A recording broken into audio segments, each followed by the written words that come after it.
Okay. Well, good afternoon. I'm going to, pardon me, spend a few minutes this afternoon kind of going over, recapping what I think are the important points of what we've discussed in strategic management and business policy. I hope this will prove beneficial to you and hopefully prove beneficial to you in doing your final case study, either Tesla Motor Corporation or Panera Bread. As the authors point out, strategic management is a series of decisions made by upper management that will determine the firm's direction and ultimate success. There are four phases. Basic, which is financial planning; forecast-based planning, normally talks about a 5-year plan; external-oriented strategic planning, and that is usually done with input from consultants, but none from lower staff individuals.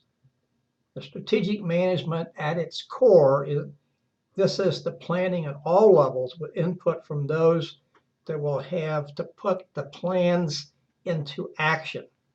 So financial would be the financial folks, and forecast planning would be folks at the upper levels. One of the large issues faced by corporations today is environmental sustainability. And the things that impact environmental sustainability are regulations, supply chain risks. That's becoming more risky due to severe weather patterns, product and technology risk. Consumers are going to reward companies that they believe are viewed as good stewards of the environment. It's the second. Litigation risk, I don't have to go into that. Reputation risk, if your reputation is damaged, you're going to have problems. And then physical risk could come at the problems with storage. One of the things that the text points out that an organization must do is to become a learning organization. Learning organizations, excel in 4 areas: logical problem solving, experimentation, learning from past experiences and from experiences of others. You might consider that to be copycatting, but that's a good lesson to learn. And then the efficient and effective transfer of knowledge. Strategic planning incorporates the following: environmental scanning, as we sort of talked about that before; strategy formulation; strategy implementation; and then finally, evaluation and control.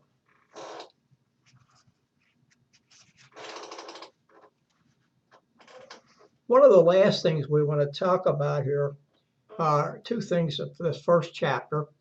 That authors state that strategic decisions are rare, meaning they don't follow any previous decisions; consequential, that is, they require enormous commitment of resources, both dollars and human, maybe even capital improvements like machinery and equipment and things of that nature as well.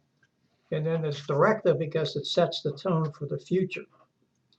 One of the big issues today, and we discussed this at length when we talked about chapter 1 at the beginning, was the issue of publicly traded companies and whether or not the boards of directors are performing their duties.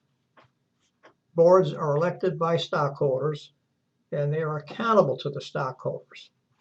And they have 5 functions: set the organization's direction, including mission and vision. Notice it's not the CEO, it's the board. Hiring and terminating top management, especially the CEO. Supervising top management. This seems to be an area of some difficulty. Approval of resource use, and finally responding to stockholders and protecting their interests.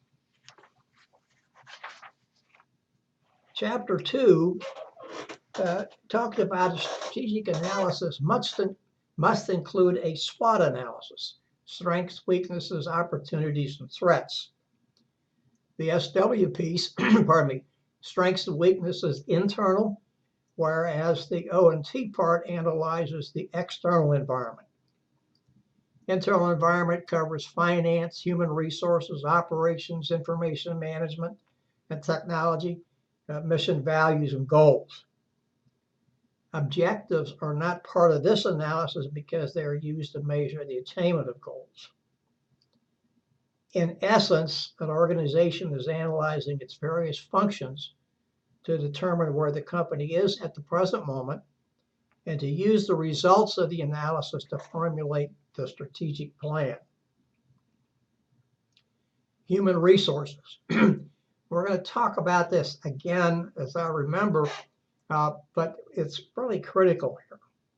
Do you have enough employees?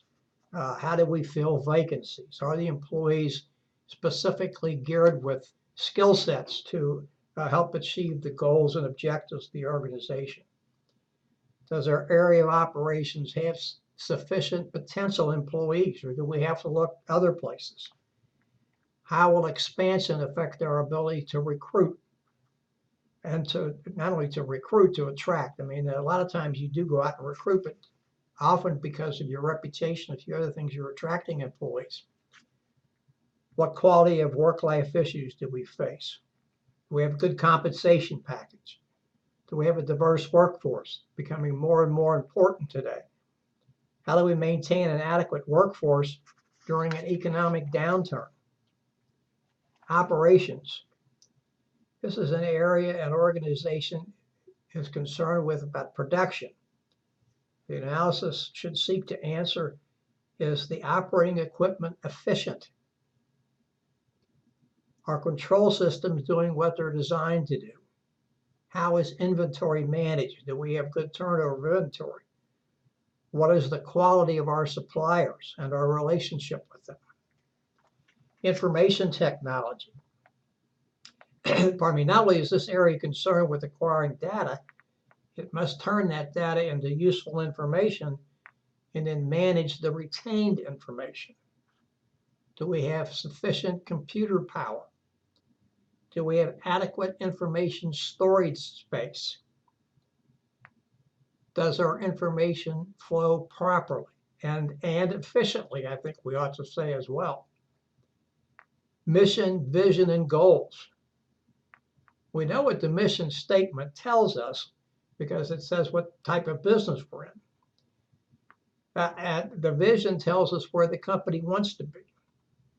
The organization's goals must align with the mission, otherwise they're out of sync with each other. Ordinarily, the mission will not change, but goals may.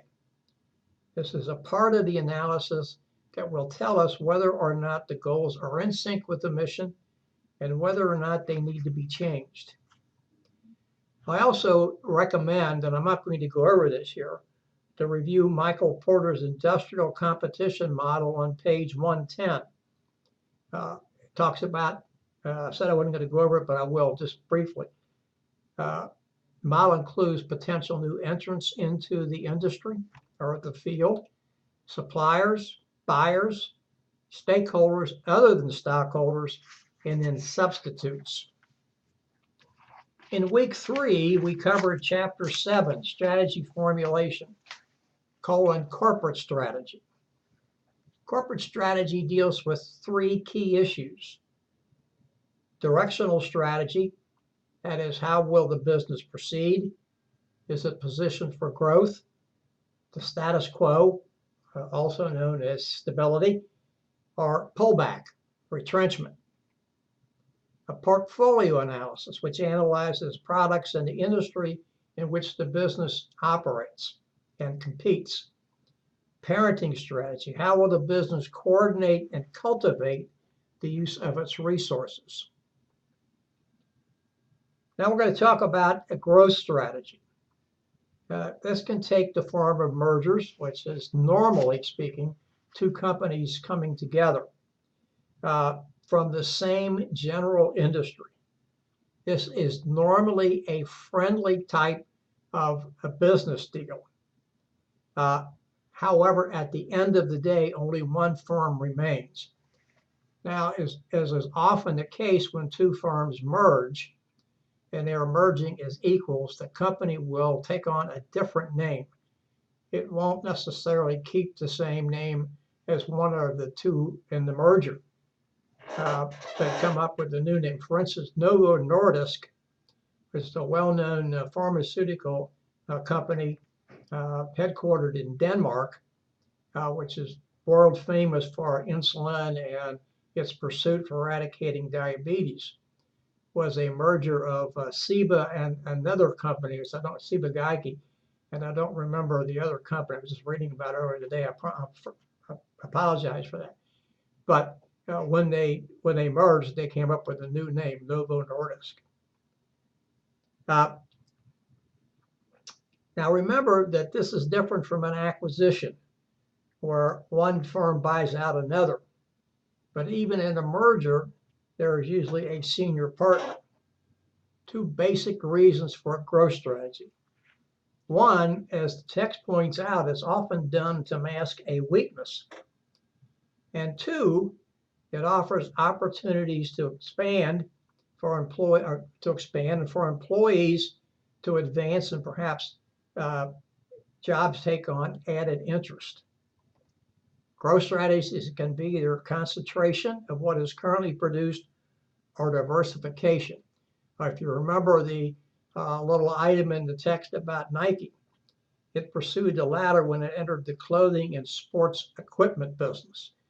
Now, don't think of it was in the sneaker business. It made sneakers or athletic shoes, however you want to say, but it went into the apparel business and also went into the sports equipment business. And of course, one of its first big attractions was Tiger Woods. Tiger started playing with their equipment, and many people said that he was really struggling in those days because Nike's equipment was inferior to some of the other golf equipment on the market. I'm not a golfer, so I really can't address that. As you know, when he started with Nike about 15 or so years ago, he was going through some changes, and of course he went back to his old successful ways. Now he's struggling today, but I don't think it has anything to do with equipment. I think he has some mental issues and a few other things. I don't mean to say that he has mental problems. I think he has mental issues about how he's playing the game. He was very confident at one time. He probably was, without a doubt, the most confident professional golfer that I have seen, perhaps Jack Nicklaus.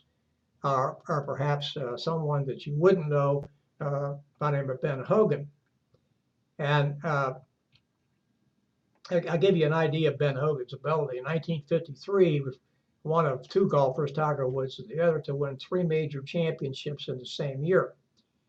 That year, Ben Hogan entered 7 tournaments. He won 6. Nobody else that I know has ever approached anything of that percentage. A concentration is achieved by either vertical or horizontal growth. We're not going to go into either one of these, just to know that there are those 2 different types. There are a number of ways to enter international markets, and American companies need to do this more and more as the global marketplace continues to expand. They are probably from, I would say, the bottom least exposure, and I'll explain that in a second, to a lot of exposure, going from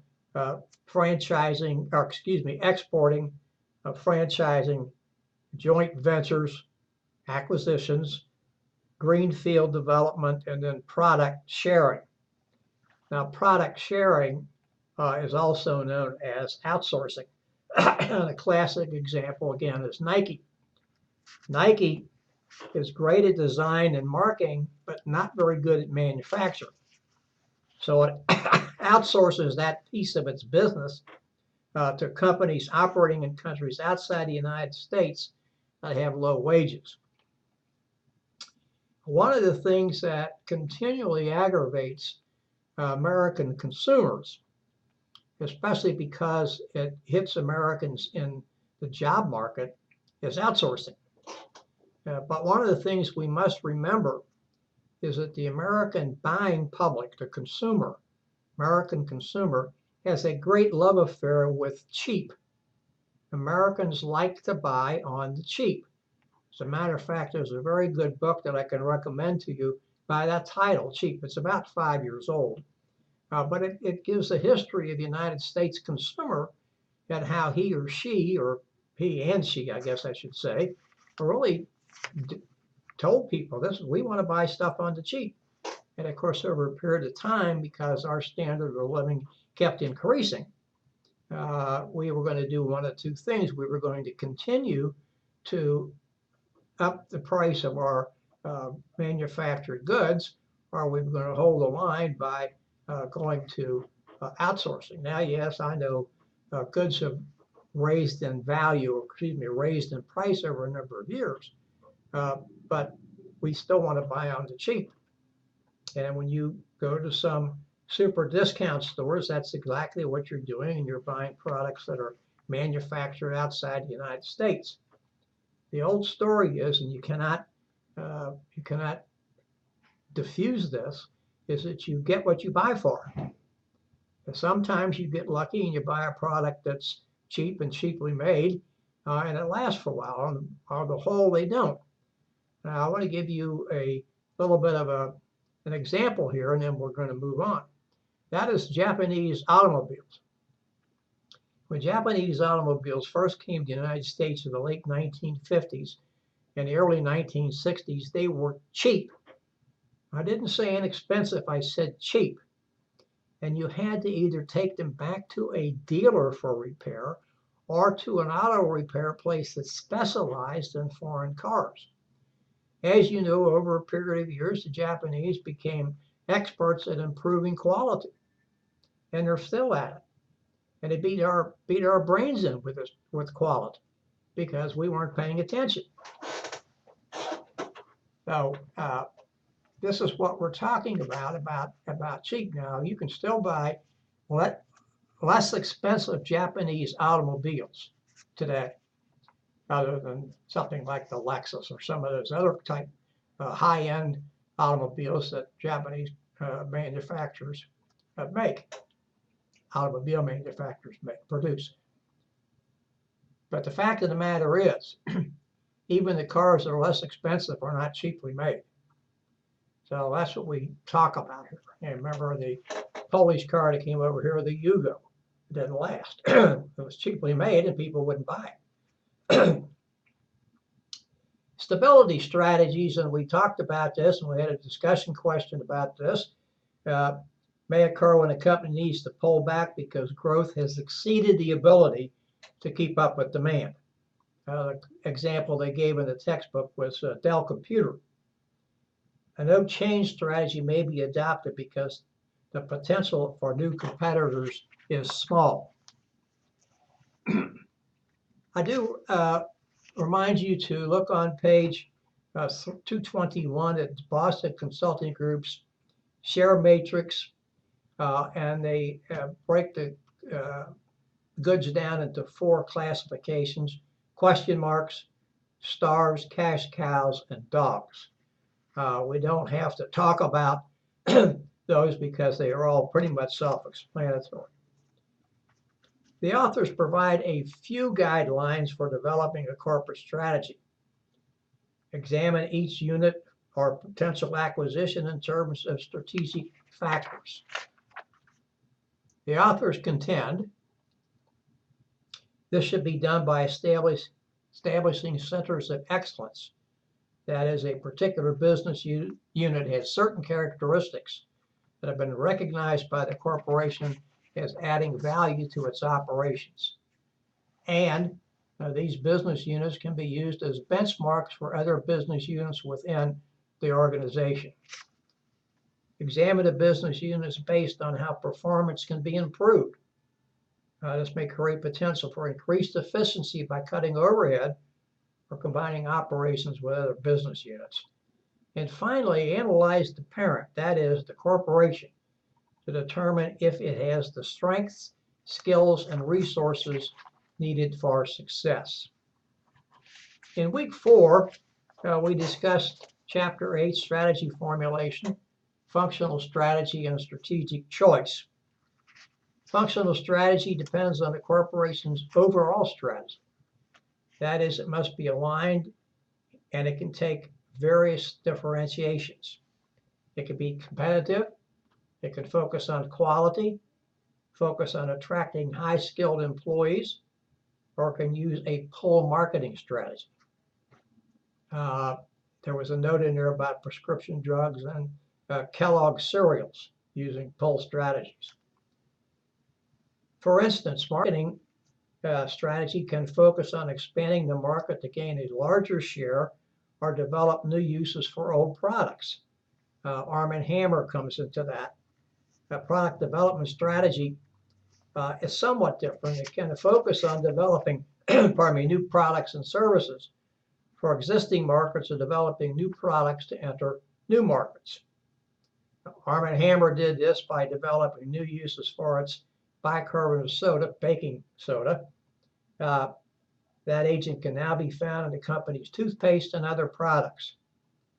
Ocean Spray has developed a way to market cranberries to different areas of the country, different markets. A financial strategy may sound funny because all companies must manage their finances if they expect to remain profitable. Now, here we're not talking about nonprofits or public entities. Here it is about how finances are being used.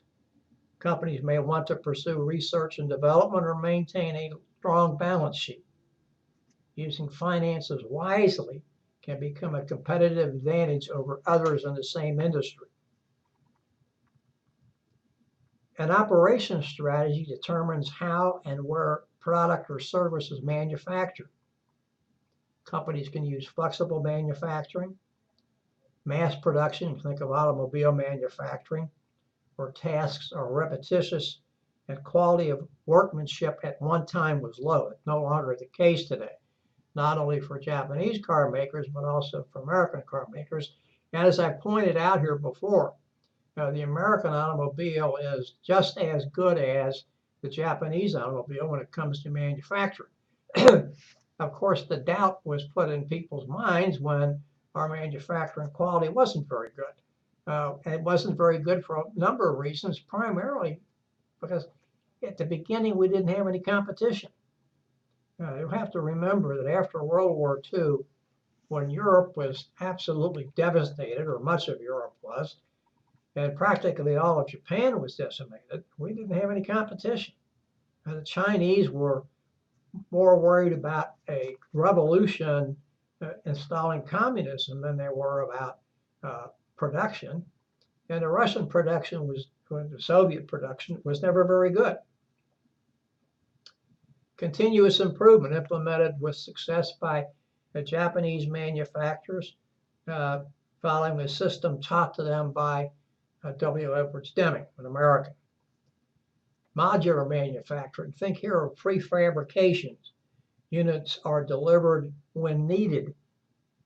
Also part of the just-in-time inventory philosophy. Purchasing strategy, obtaining quality materials for operations units. Purpose here is to develop good working relationships with suppliers.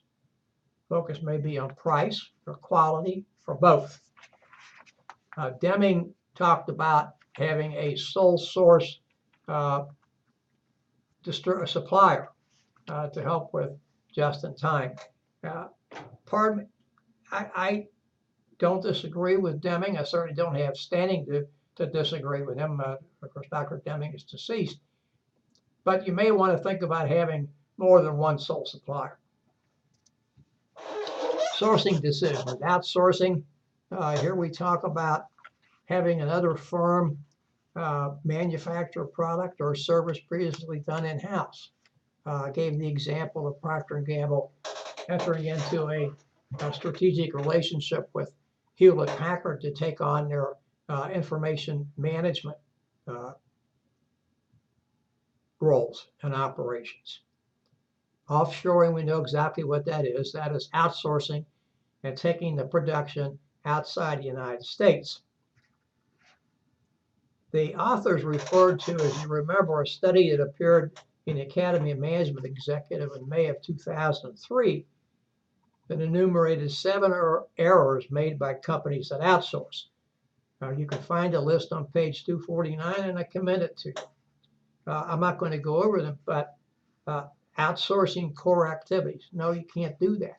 A core activity is something that you're good at, and something that you may be better than your competitors at. You don't outsource that. Getting the wrong partner. This simply boils down to lack of due diligence, finding out if the company that you want to do business with is a good company. Having a poor contract or failing to look for potential hidden costs, and finally, not knowing how to end the relationship. Strategies to avoid can be found on page 250 and 251. Follow the leader. Probably not a good idea. You may be focusing on catching up and not looking at long-term survival. Looking for another super product. That's the same as looking for a silver bullet to find your solutions. Those things simply don't exist. Upping the competition battle may be costly in resources, both resources that you use to manufacture product and also the human resources that help run your organization. Trying to do too much. Focus on what you do best and let others haggle over what's left. Backing a losing enterprise. This is simply not knowing when to recognize your losses. And as the old saying goes, it's time to cut bait instead of continuing to fish. Organizations face pressures from their stakeholders. I always like to stop and remind everyone that a stakeholder is not necessarily a stockholder. Now, figure 8.2 on page 255 depicts a graph showing stakeholder interest and the relative power of various stakeholders. Decisions must consider how each stakeholder is affected, what the stakeholder wants versus what he or she will get with X alternative decision, what they will do once the decision is implemented, and finally, what are the odds they will take specific action.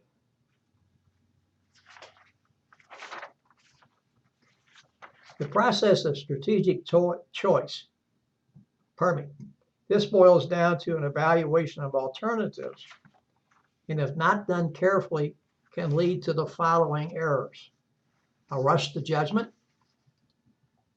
Use failure-prone judgment, often caused by a stakeholder with huge influence. Didn't complete due diligence in the decision-making process. This can be avoided by having a devil's advocate, somebody who's there to poke holes in the argument and the decisions. As I mentioned before, this was done many years ago with the King's Jester. And the King's Jester, of course, Queen's Jester as well, his job, and I do say he because as far as I know, most all jesters were men, was to poke holes, poke fun at what the king wanted to do to keep the king on an even path. Now, the court jester had a very difficult job because if he attacked the king too vociferously, he had a chance of losing his head. And I don't mean figuratively either. So you have to be careful about doing this. Regardless of the method selected, each proposed alternative must be extensively scrutinized.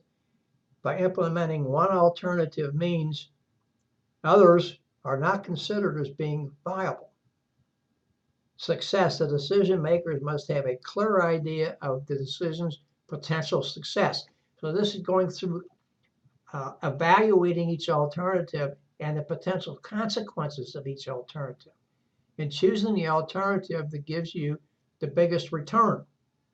Completeness, pardon me, this is simply being thorough in the decision-making process, and finally, consistency. The decision must align with the overarching mission and goals of the organization. In week 5, chapter 9, we discussed strategy implementation, organizing for action. Pardon me. Strategy implementation is everything an organization does to execute the strategic plan. Those that formulate strategy must ask themselves 3 questions. Who? That is, which employees, departments, and sections will carry out the plan? Pardon me. Must operations be aligned to accommodate the plan? How will we assure that everyone is working in sync to implement the plan? The authors present a number of problems reported by approximately 19% of Fortune 500 companies they encountered when trying to implement their strategic plan. Among them were more time was required than originally thought, unanticipated problems occurred.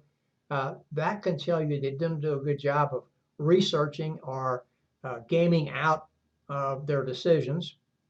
Ineffective coordination. I don't have to talk too much about that. Employees involved were not capable, and lower level employees were not trained, and management did not provide leadership and direction. Often those expected to implement a strategy are unaware of what needs to happen, stemming from a lack of communication. To be successful, organizations must implement specific programs, procedures, and budgets, and then make sure everybody is in the loop, in a communications loop. And you really have to know if, in fact, you have the resources, and here I'm talking mostly about human resources, available, trained, and competent to carry out the strategic plan. You can always get new equipment. You cannot always get new employees. Stages of corporate development. Now, we have a simple structure. Usually we see this with mom and pop shops or entrepreneurial enterprises. Managerial functions, planning, organizing, leading, and controlling may or may not be evident. Functional structure, moving away from the entrepreneurship venture and into a product-oriented structure or function. A divisional structure is seen when the organization diversifies. That is, it now has more than one function, product, and has business. It has more than one SBU, strategic business unit. And then beyond strategic business units, this may create competition between and among business units, and the company has become too bureaucratic, that is, having too many managerial layers, and is difficult to control. The old story, I don't know how true this is today, but the old story was the most bureaucratic organization in the United States for many years was not the federal government. It was General Motors. And it was very difficult to get things accomplished at General Motors simply because of the number of layers of management. Re-engineering, we spent some time talking about that, is a radical departure from previous practice. In reality, this is a turnaround strategy. The authors quote Michael Hammer, the person who popularized the strategy, and he suggests the list of principles for re-engineering found on page 289. As I did before, and as I'm going to do tonight, I'm not going to discuss all of them, but highlight a couple. Those who will do the work are the ones who should make the decisions. That's a radical thought, but too often it doesn't happen. Capture essential information in one place versus separate data capturing sources. I remember when I was stationed in St. Louis, and we had a large mainframe out there, and people were always complaining about the mainframe, and so they wanted to start various and sundry little IT fiefdoms, if you will. And I remember after I had left St. Louis, I was in a continuing strategy group, I guess, for lack of a better term. And we were still dealing with some of these issues.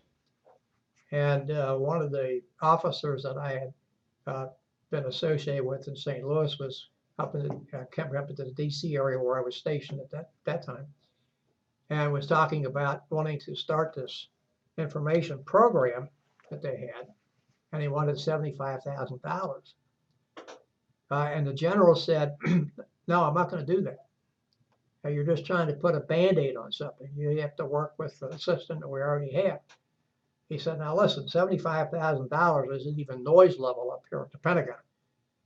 He said, but I'm not going to authorize that money. You have to learn to work with the system. And that's kind of what this is talking about here. I don't diminish the others on the list, but those two that I mentioned stood out to me. Design jobs that will help implement the strategy.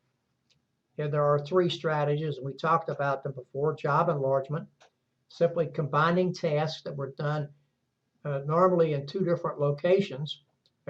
Those locations could have been side by side, and it may have been performed by different employees, and having them performed by one employee instead.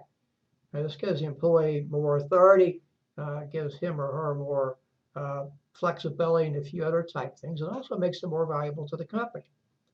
Job rotation is exactly what it means. You rotate people through jobs within the company. This makes the individual more valuable to the company, and it increases the expertise within the company. And then job enrichment.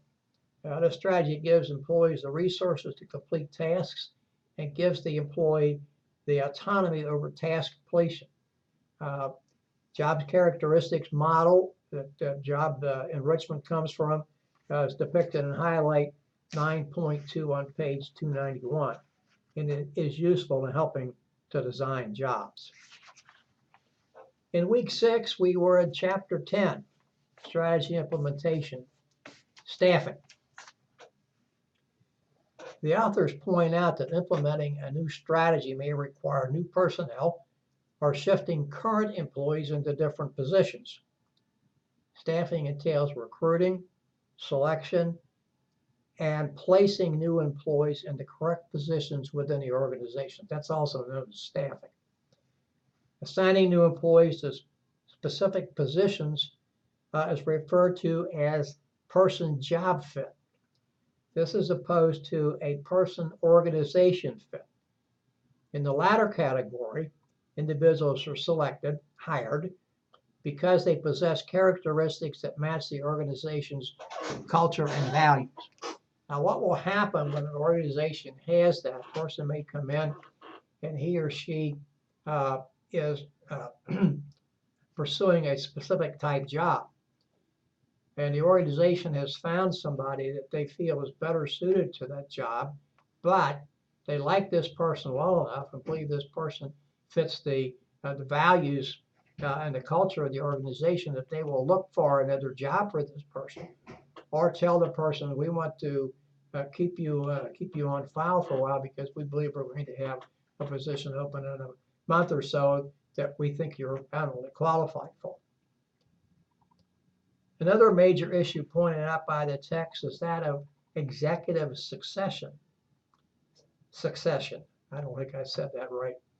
The authors point out that approximately 2/3 of all major corporations have a new CEO every 5 years. This may happen due to retirement, moving to a different company, or because of termination. Since replacing a CEO is a rather frequent event, succession planning is a must. Most successful firms replace their CEO, this is within the United States now, with an insider. In fact, hiring an outsider often creates tension, and turnover of senior executives is higher than when a current senior executive takes over the top position. I'm reading an article today, or glancing through an article I've read before for another course, and this is about authentic leadership. And the person that is profiled, several people profiled in the article, but one of the people, the profile was Anne Mulcahy. She was the former CEO of Xerox, The last I knew, she was still chair of the board. She may no longer be chair of the board. And Xerox was going through some very painful times, especially its finances. And it was probably more in debt than it needed to be. For some reason, Mulcahy was chosen. She'd been an executive with Xerox for over 25 years. And for some reason, she was chosen for the CEO position. And so she knew she didn't know a lot about finance, but she also knew she needed to keep her top managers. And so she said, and the article said, that she sat down and talked with each of her 100 top managers. And all but 2 stayed with the company and helped her turn the company around and make it successful and pay off their debt and get back to the right way. A succession plan can be used on many things, but perhaps the most important is to have a sound employee appraisal system. Appraisal system should do several things. It should tell your organization how well an employee performs the assigned task and his or her potential for promotion. Too often, as I've stated, individuals are promoted based upon current performance and not on the ability to handle the next higher position. The authors then move to a discussion about retrenchment and guidelines to follow in implementing this type strategy. Talk about eliminating busy work. Find out what employees do that doesn't have to be done, can either be farmed out or doesn't even have to be done at all. And eliminate that instead of doing deep cuts. Contract things others can do at less cost. It kind of going to what I just said here before. Let employees know why certain actions are being taken and others are being considered. Make sure the remaining employees know they are valued. And consider revamping personnel policies, pardon me, and consider bringing back jobs that were performed by others. The organization's culture must be compatible with the proposed strategy, and organizations must consider the following. Is the current culture compatible with the proposed strategy? If yes, no change is needed, but if not, obviously change is needed. Can the culture be modified? If yes, then there are no problems. But if, can management make the needed changes, and is it willing to accept possible inertia and a loss of profit? Not easy to answer, but if not, will the proposed strategy be scrapped? If yes, a partner may be needed, if not a new strategy is required. The authors then move on to TQM, espoused and implemented and designed and fathered hats by Dr. W. Deming, and we talked about him just a few minutes ago. Dr. Deming had 14 points on which TQM is based. And I don't think, as I remember, that all 14 points are listed in the text, but the essentials are customer satisfaction, and that must be applied to both internal and external customers. All facets of a company's operations must be measurable. Dr. Deming was a statistician by trade, and he believed in measurement and making sure that things were controlled, and as you were controlling the manufacturing, I'm talking about manufacturing process from beginning to end. But you just didn't have people standing at the end of the production line performing a quality assurance, which means they were looking for defective products and throwing those away that didn't meet specifications. That did nothing to ensure quality throughout the production process. All it did was eliminated poorly manufactured products and increased scrap. Work to improve products and services every day. And then finally, Chapter 11, while Chapter 11 was also in week 6, excuse me. Performance must be measured, and this is where control enters the picture. This Chapter 11 is evaluation and control. Control is one of the 4 functions of management.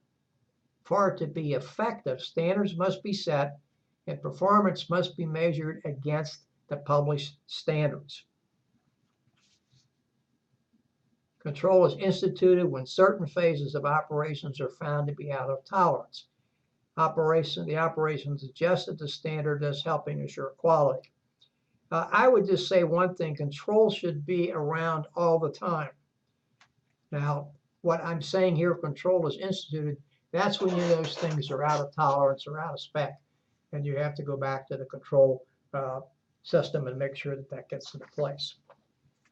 Some companies, we're talking about ways to institute controls, and I'm not going to go through all the ones we talked about before. Pardon me. Some companies have adopted what is known as the balanced scorecard. It measures the following: financial, what do shareholders think of our performance? Customers, do customers hold us in high regard? Internal business perspective, what are our core competencies? That is, what do we do well? Innovation and learning, can we continue to improve both process and product? One of the biggest issues a company faces is evaluating the performance of its CEO.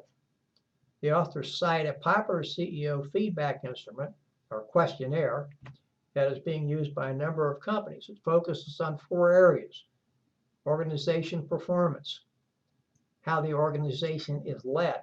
2 different type things here: team building and management succession planning, and finally leadership of external constituencies.